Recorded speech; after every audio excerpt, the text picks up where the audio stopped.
Entonces, el control de calidad le ayuda a usted a economizar, disminuir tiempos, personal, material, reactivos. Entonces, lo ideal, por eso es que los laboratorios hacen esta asepsia y así no se repite mucho la nueva muestra, el pedido de nueva muestra. Entonces, debe ser para un examen general de orina la abstinencia de 6 a 8 horas, ¿no? La primera orina de la mañana, la que tiene un depósito de 6 horas, por lo menos de toda la noche. Entonces, esta orina va a ser representativa de la hemodinamia del organismo, ¿me entiendes? Del sistema renal especialmente. El envase debe ser nuevo, asepsia de la región genital, descarte del primer chorro, hay que tomar el chorro medio, y el transporte rápido hacia el laboratorio, ¿ya? Pero como les digo, muchos laboratorios hay que lo hacen ya en el laboratorio esta toma de muestras. Cuando llega al laboratorio, vean que estos envases también tienen etiqueta. Tiene que ir acá la identificación del paciente y no en la tapa. Porque si ustedes identifican en la tapa, cuando esto introduzcan al laboratorio, al área que corresponde, allí los encargados de la fase analítica pueden destapar esto, pueden por error cruzar las tapas y luego van a volver a tapar tubos equívocos, muestras equivocadas. Y por lo tanto van a dar resultados erróneos de un paciente a otro. Por eso es que no se debe enumerar en las tapas, sino en el cuerpo. Y si el envase no tiene esta etiqueta, pues igual en el cuerpo del envase se tiene que poner código, nombre del paciente. Se evitan utilizar iniciales. En su examen, muchos indicaban inicial. Yo no sé de dónde sacaron, jóvenes. Yo no les enseño eso. Entonces, aprendan un poquito de lo que uno tanto les habla y les dice. No se utilizan iniciales en el laboratorio. ¿Por qué? Porque las iniciales pueden coincidir de un paciente a otro. Porque si cae una gota de alcohol, por ejemplo, se expande la letra y al final no van a saber de quién. ¿Y cuál es el resultado final que van a sacar? No van a sacar nada. ¿Qué va a pasar ahí? Nueva muestra tienen que solicitar obligadamente. Ustedes no pueden hacer un análisis de una muestra dudosa, que dudan desde la identificación del paciente. No pueden sacar así un resultado, ¿me entienden? Entonces, ni para qué perder tiempo, ni material, ni reactivos en trabajar en una muestra dudosa. Los urocultivos, entonces, acá en el examen general de orina estamos viendo si hay una alteración físico-química y microscópica de la orina, ¿no es cierto? En cambio, en el urocultivo lo que estamos investigando es la presencia o no de bacterias, si hay infección bacteriana. Por supuesto que esta nos va a dar una idea, y al médico le va a dar una idea. Si ustedes acá en el examen microscópico informan presencia de bacterias y de leucocitos y piocitos, hay una infección y el médico, aquellos médicos caducos, van a pedir cultivo. No van a dar así. ¿Por qué? Porque en un examen directo, jóvenes, no se sabe qué tipo de bacteria es. El ojo no es biónico. Aquí no están ustedes cultivando. Ustedes ven bacterias en general, pero ustedes no saben si son cocos, si son bacilos, si son gram positivos, gram negativos. Ustedes no saben si un laboratorio acá informa bacterias de lo está inventándose porque no hay ojo humano biónico. Las bacterias se las identifica y clasifica con cultivo. Entonces, el urocultivo es la investigación de bacterias. Entonces, antes de comenzar es conveniente limpiar el glande en el varón o la vulva en la mujer con una torunda de aséptico. Por eso les digo que es mucho mejor en el laboratorio la asepsia para garantizar la calidad de la materia prima que es la muestra, ¿ya? Y se van a evitar estar pidiendo nueva muestra y que pase 24 horas o 48 horas para el paciente que tiene fiebre, que no cesa, tiene esputos. Los esputos, el médico generalmente pide esputo, la solicitud viene así y ya el bioquímico, los laboratorios saben que cuando el pedido dice esputo se está refiriendo a la investigación de bacilo de Koch, a la tuberculosis, ¿ya? Entonces, ¿cuáles son las indicaciones que se va a dar al paciente?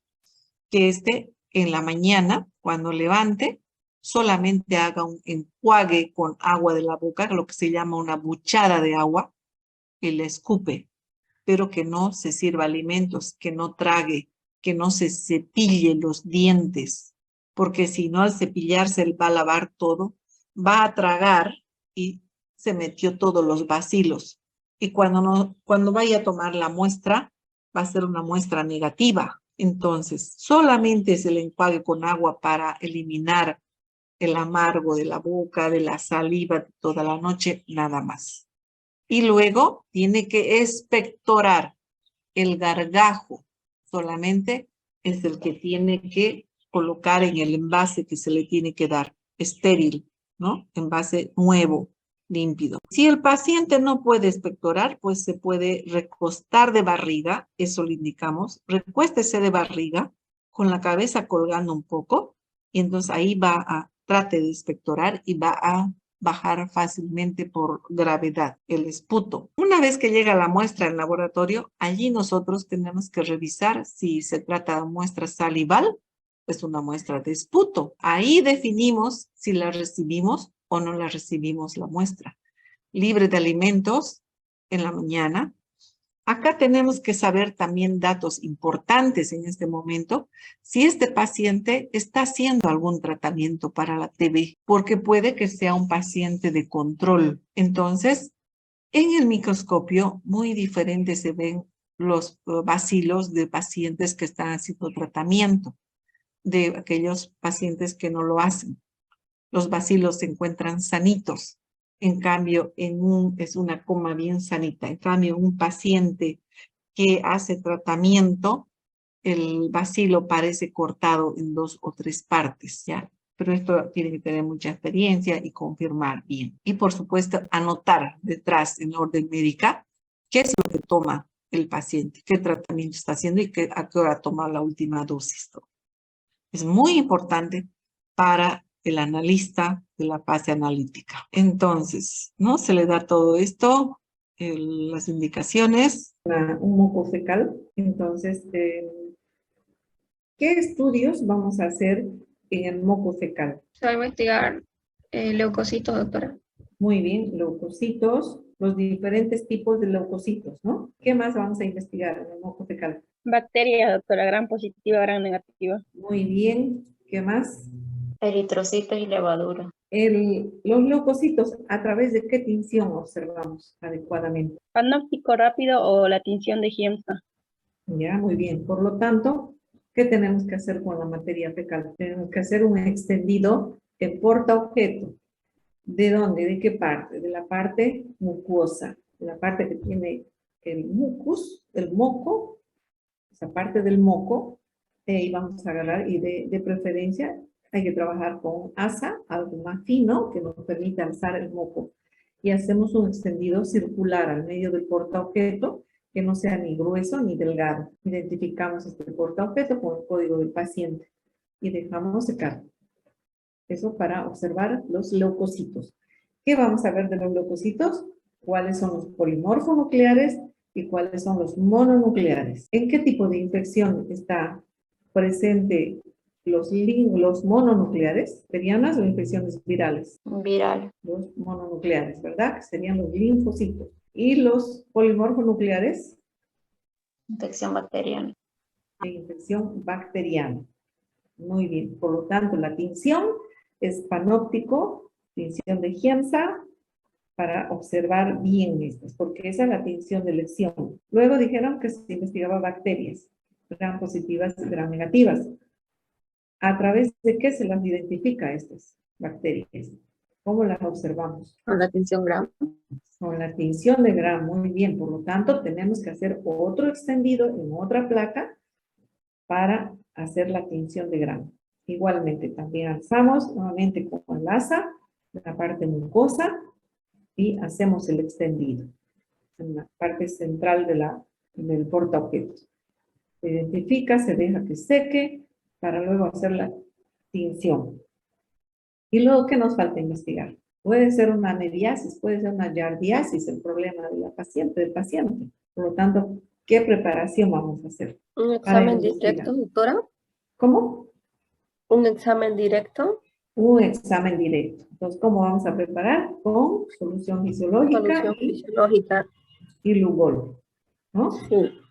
El Lugol que nos va a permitir observar bien la morfología, especialmente de los quistes, y la solución fisiológica que nos va a poder ayudar a observar los trofozoitos. También los quistes, los trofozoitos. Y vamos al Lugol para ver si los quistes son de endoameba histolítica o son de coli. ¿Cómo las diferenciamos a las dos? Por el Por la núcleo. cantidad de Y ya, por el número de núcleos, ¿no? Entonces, vean lo importante que es que ustedes sepan conocer bien la parasitología y sepan identificar tanto quistes, trozoitos o huevos y larvas, ¿no? Sepan identificarlas, porque si no, ustedes estarían informando falsos negativos, un parásito por otro parásito, ¿ya? Aunque el médico va a aplicar un medicamento en el caso de el Mintos, uno que sea, que se llama, para todos, ¿no? Bien, entonces eso a través del... Sin embargo, cuando el médico pide el moco fecal, especialmente lo va a pedir en niños y también lo va a pedir en la tercera edad, en ancianos. Entonces, antes de empezar a hacer el moco fecal, un buen bioquímico siempre va a llevar primero al cultivo, ¿ya? Primero va a hacer el cultivo, porque si el problema es bacteriano, o sea, yo ya lo hice, ya lo abrí el pañal, ya saqué la muestra para las placas, todo, ya contaminé la muestra. Entonces, antes de contaminarla, yo voy a llevarlo esto a bacteriología y primero allá toman la muestra para hacer los cultivos y luego recién voy a pasar al área del parásito para que allá le hagan ya todo el moco fecal. Y entonces en mi informe, en la parte de abajo, en una nota se pone cultivo en curso. Entonces, si el moco fecal dio, ¿cómo se informan los leucocitos? Dio positivo para determinado leucocito, pues es muy importante para que el médico espere para ver cómo vaya su tratamiento, para ver qué antibiótico va a aplicar exactamente a cuál es sensible, ¿no? Entonces, los leucocitos pueden ser polimorfonucleares o mononucleares y se informa en porcentaje, ¿ya? Entonces, cuando yo hago mi informe final, voy a decir qué porcentaje está, eso es visual. La prueba es subjetiva. O sea, ¿qué quiere decir eso? Que yo lo observara al microscopio, puedo observar mayor cantidad de polimorfos o menor cantidad de polimorfos y mayor cantidad de mononucleares. Entonces, yo tengo que saber ver el microscopio cuál está predominando, cuál está en mayor porcentaje, ¿entiende? Entonces, de 100 campos, de un campo puedo ir contando, ¿no? Si en un campo, digamos, hay 6 polis, hay 4, en otro leí, hay 5 leucocitos, de esos 4 son polis, un mono, ¿cuál está en mayor porcentaje? Polis, ¿no? Los polimorfos nucleares, ¿verdad? Estaría mayor, así, cuento los campos y veo qué porcentaje hay mayormente, entonces informo en porcentaje y pongo investigación leucocitos, 80% polimorfonucleares, 20% mononucleares. Bien. Vamos a hablar un poco de lo que es la variabilidad iatrogénica. ¿Cuándo se puede presentar una variabilidad iatrogénica? ¿Qué significa iatrogenicidad? Es cuando se produce o se un error por algo, por algún proceso profesional que ha realizado. Por ejemplo, que el paciente haya sido o esté medicado y yo le haga un análisis. Entonces, hay una influencia iatrogénica, o sea, el paciente está en tratamiento y estamos realizando el análisis. Yo tengo que tomar en cuenta todo esto, el tratamiento que le está realizando. Por ejemplo, si me piden el dosaje de un hematocrito de una hemoglobina cuando el paciente ha sido transfundido, ¿cuánto tiempo después de la transfusión es lo correcto medir el hematocrito para decir si la unidad de sangre que transfundieron hizo efecto o no hizo efecto en el paciente? Por ejemplo, cuando es una transfusión de glóbulos rojos, pues a las 6 horas recién se debe de hacer el control de hematocrito para decir si subió la hemoglobina y el hematocrito de este paciente.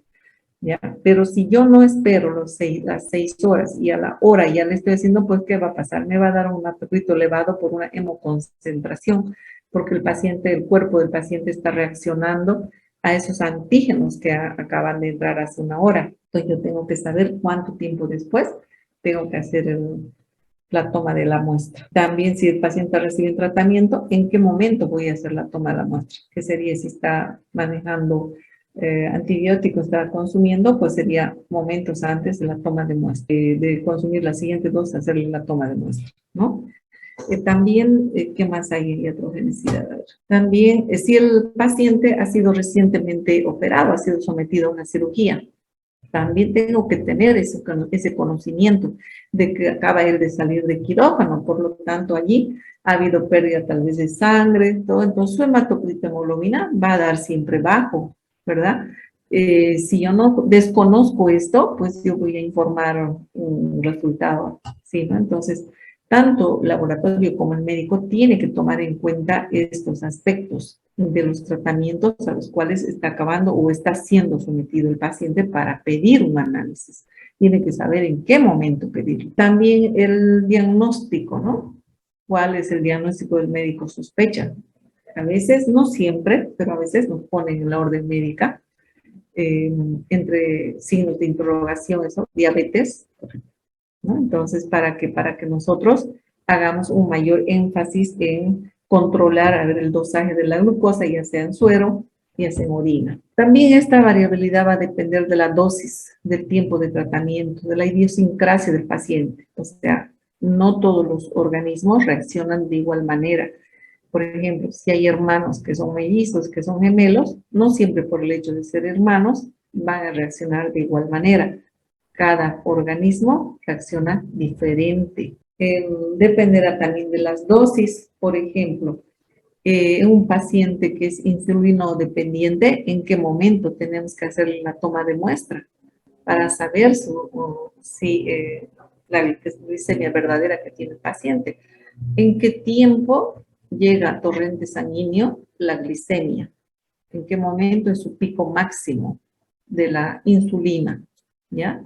Entonces, si yo estoy tomando la muestra en ese pico máximo, le voy a dar, por supuesto que voy a dar un resultado normal, ¿no? Porque la insulina que está haciendo está normalizando, está estabilizando el nivel de glucosa, ¿no es cierto? Entonces, si yo tomo en ese momento, pues va a dar un valor normal. Si la insulina está siendo bien dosificada y está bien administrada, así va a ser, ¿no? Entonces, si el médico no toma en cuenta esto, entonces nos puede decir, no, si mi paciente es diabético, ¿cómo me van a dar un resultado normal? Sí, pero ¿en qué tiempo, en qué momento hicieron la toma de muestra? Todo eso es importante. Yo me administro insulina, ¿a qué hora se administró? Yo tengo que controlar, tengo que saber esto. La variabilidad biológica. ¿Qué cosas normales? O sea, puede haber variabilidad fisiológica dentro de lo que es la biológica. Puede haber variabilidad patológica y iatrogénica. La fisiológica, cuando eventos o procesos fisiológicamente ocurren en nuestro organismo, podemos encontrar uno y otro valor en los analitos, ¿no? Dentro de los procesos fisiológicos, por ejemplo, está el crecimiento. ¿Qué enzima está alterada o aumentadas normalmente, fisiológicamente, durante el crecimiento? Por lo tanto, durante el crecimiento, por ejemplo, se estiran los huesos, ¿no? Van creciendo. Entonces, la fosfatasa alcalina, por ejemplo, es específica del sistema óseo, ¿no es cierto? Entonces, su valor en un niño, pues va a ser alta.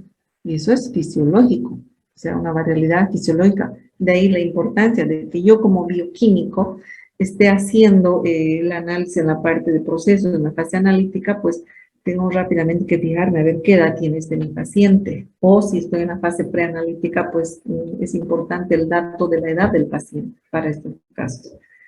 Otra variabilidad fisiológica es el embarazo, ¿no? El embarazo va a hacer que determinados también valores estén bajos, ¿no? Por ejemplo, el embarazo nos va a dar bajo la hemoglobina en la madre, porque debido a la alimentación que hace al feto que tiene incubación, pues este es el que consume, ¿verdad?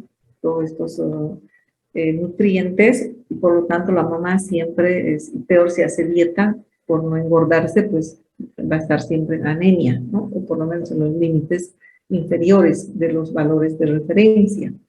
Entonces también tengo que tomar en cuenta cuando yo hago un análisis, estoy en un hemograma y veo, por ejemplo, los glóbulos hipocrómicos grandes y veo una hemoglobina en los límites inferiores, un hematocrito también, a ver, voy a ver quién es mi paciente, ¿no? No siempre va a ser patológico, sino, es una señora, ¿y esta señora qué tiene? A ver qué edad tiene, es edad fértil, a ver, busco a ver qué datos tomaron, es embarazada, entonces estaría bien mi resultado, ¿no? Está coincidiendo.